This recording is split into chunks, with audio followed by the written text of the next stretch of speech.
I'd like to now invite Omar Sadr from the South Asia University, who will give his comments on the Afghan report in 5 minutes.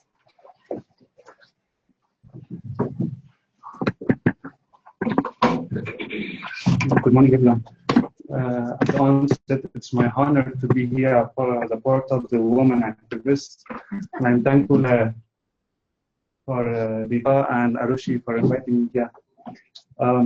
I've gone through the report. I've got a couple of things to flag here.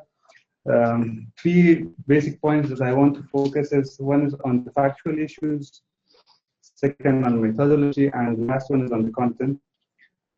Well, on the fact, there are 2 points. One is that the report talks about displacement started in Afghanistan in 1979. However, we should remember that in the modern history of Afghanistan, the displacement has gone back to early 19th century, the time that Adil Abdurrahman came to power, because he forcefully displaced a couple of people from the south, north, as well as Tajiks and Uzbeks who were forced to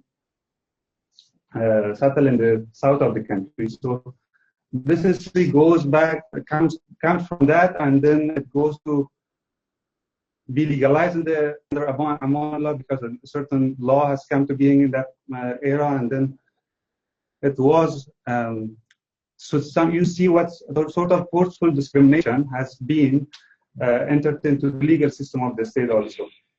The second point that the report discusses is the history of displacement. Herein, the report goes on and talks about refugees. As we know, refugees and displacements are 2 different legal terminology. Refugees are those category of people who have been forced to flee their country and cross their international borders, but displaced are not as such. The report spends 2 pages, talks about the history of refugees in Afghanistan, while it does not talk about what have the displaced people in Afghanistan all the way back from till now. The report gave us a couple of data. For example, there's a table which covers refugees, displaced people till October of 2015. However, when I have gone through and I have done a couple of research, then I realized, for example, UCR had done a recent report which covers till February of 2016. So updated data that which should be included as we are in 2017. Second, as it was mentioned, that report methodology is based on community conversations, and report says that there has been 5 group discussions happened with this, and this has been repeated 14 times with the group of women. Now the report does not ask the data that, okay, how many women were included in this 5 group discussions. We do not talk about, for example, whether they were widows, they were not widows, their age, from which region they come. Well, a couple of other things that you need to segregate your data and tell us in detail that, okay, these couple of people came from which background.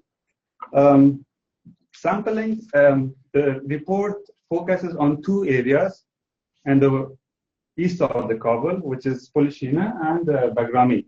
So now I think it's better to diversify your sampling, because in Kabul you have more than 2 areas that displaced people are located. So I think some people may question you because you are focusing on 2 areas which are also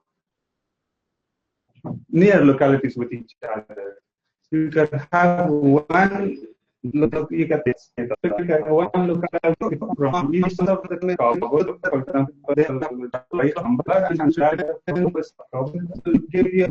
the never says which NGOs has been interviewed, officials have been interviewed, who are they, and their not names, at least name of their organization, for example.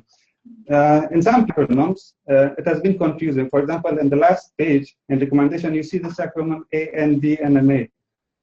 I try to locate what organization is this. The detail has not been given, so it's better to first verify the acronyms. Most of the readers do not know me.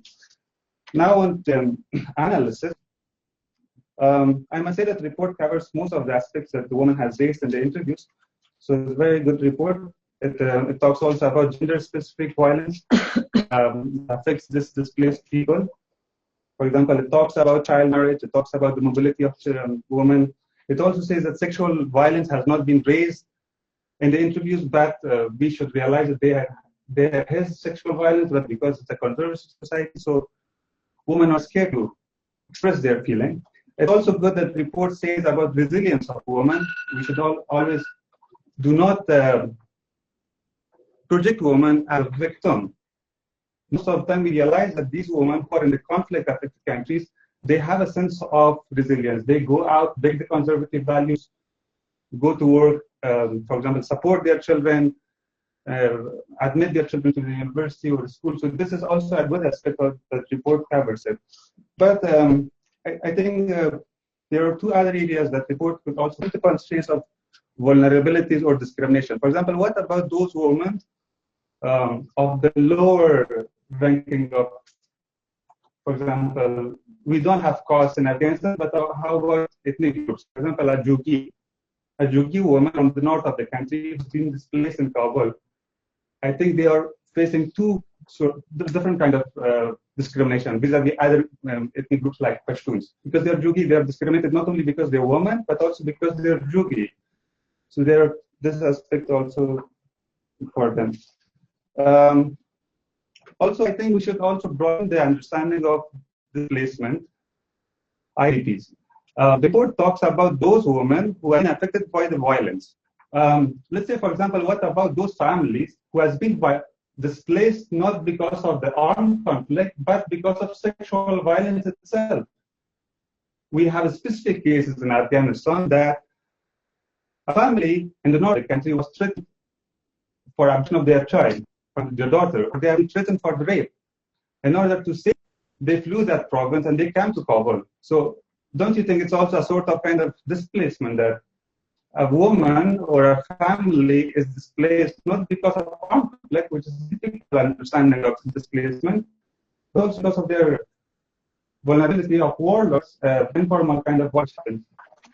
This was all what I had. Thank you so much.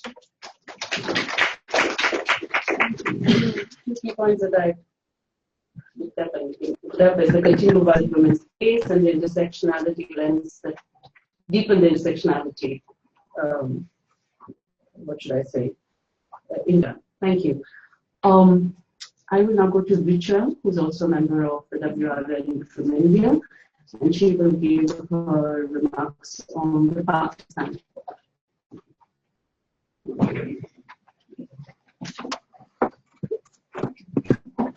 First of all, I would really like to commend Sandra and the team for bringing us voices, concerns, and actually struggles of women who are just negotiating to survive from a region that's really challenging.